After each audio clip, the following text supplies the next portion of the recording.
అదే విధంగా బీసీలకు పూర్వ వైభవం వచ్చిందన్న విషయాన్ని కూడా మీకు తెలియజేస్తూ మరి సభ్యులు సింధూరారెడ్డి గారు అడిగారు అధ్యక్ష, మరి బీసీ బిడ్డలు కూడా కార్పొరేట్ స్కూల్ ధీటుగా ఉండాలని మాన్యశ్రీ ముఖ్యమంత్రి చంద్రబాబు నాయుడు గారు మహాత్మా జ్యోతిరావు పూలే గురుకులాలు ఏర్పాటు చేశారు.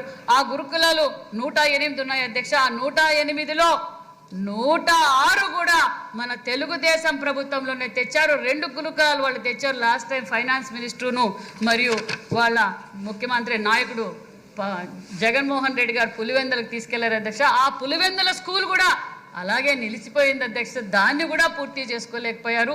మరి మన ప్రభుత్వంలో 14-19లో కొన్ని గురుకుల పాఠశాలకు 25 గురుకుల పాఠశాలకు బడ్జెట్ కూడా కేటాయించి 5 బిల్డింగులు 6 బిల్డింగులు 60-80% కూడా పూర్తి అయిపోయినాయి అధ్యక్ష. కానీ రంగుల రెడ్డి గారికి రంగులు మార్చుకొని పేర్లు ఫోటోలు పెట్టుకోవడం తెలుసు. మరి ఆ బిల్డింగులు కూడా పూర్తి చేసి బీసీ బిడ్డల కోసం అంకితం చేయొచ్చు కదా అధ్యక్ష. అది కూడా చేయలేక గాలికి వచ్చిన వాళ్ళు గాలికి వదిలేసి ఈరోజు నిజంగా చూస్తుంటే బీసీ హాస్టల్ బిడ్డల పరిస్థితి మరీ దారుణమైన పరిస్థితి అధ్యక్ష.